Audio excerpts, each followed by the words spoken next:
बाल केशव ठाकरे, जिन्हें लोग प्यार से बाला साहेब कहते थे, का जन्म 23 जनवरी 1926 को पुणे, महाराष्ट्र में हुआ था। उनके पिता प्रबोधनकर ठाकरे एक समाज सुधारक थे, जिन्होंने महाराष्ट्र में सामाजिक मुद्दों पर गहरी छाप छोड़ी। पिता के विचारों और संघर्ष से बाल ठाकरे बचपन से ही प्रभावित हुए। कार्टूनिस्ट से शुरुआत। राजनीति में आने से पहले बाल ठाकरे का करियर एक कार्टूनिस्ट के रूप में शुरू हुआ। उन्होंने फ्री प्रेस जर्नल और बाद में अपनी पत्रिका मर्मिक के लिए कार्टून बनाए।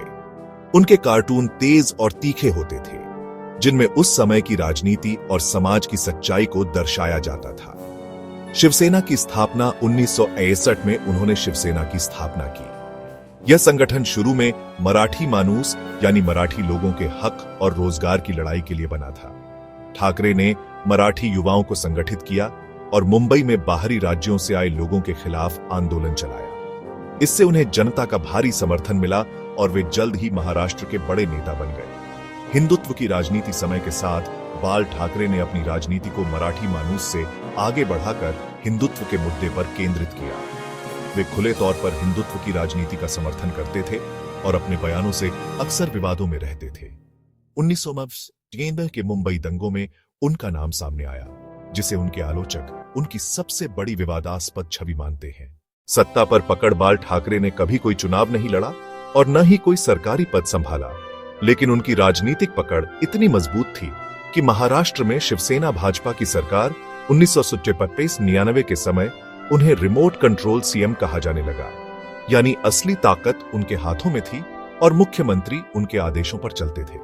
करिश्माई नेता बाल ठाकरे की सबसे बड़ी ताकत उनकी करिश्माई छवि और भाषण शैली थी। वे जो बोलते थे, सीधे जनता के दिल को छू जाता था। उनके समर्थक उन्हें महाराष्ट्र का शेर कहते थे। वे जनता से जुड़ने में माहिर थे और यही कारण था कि उनकी लोकप्रियता हमेशा बनी रही। आलोचना और विवाद। जहां उनके समर्थक उन्हें मराठी गौरव का रक्षक मानते थे, वहीं आलोचक उन्हें विभाजनकारी और उग्र नेता कहते थे। कई बार उनके भाषणों और बयानों को लेकर विवाद खड़े हुए, लेकिन इन सब के बावजूद उन्होंने महाराष्ट्र की राजनीति में अपनी छाप हमेशा के लिए छोड़ दी। निधन और विरासत। 17 नवंबर 2012 को बाल ठाकरे का निधन हो गया। उनके अंतिम संस्कार में लाखों की भीड़ उमड़ी, जिसने दिखा दिया कि वे जनता के दिलों पर कितने गहरे बसे थे। आज भी महाराष्ट्र की राजनीति में उनकी विरासत और प्रभाव साफ दिखाई देता है। निष्कर्ष, बाल ठाकरे का जीवन संघर्ष, करिश्मा और विवादों का संगम था। वे कभी मुख्यमंत्री नहीं बने, लेकिन उनकी ताकत ऐसी थी कि पूरे महाराष्ट्र की राजनीति उनकी छवि के इर्द गिर्द घूमती थी। वे सच में महाराष्ट्र के सिंह कहलाने लायक थे।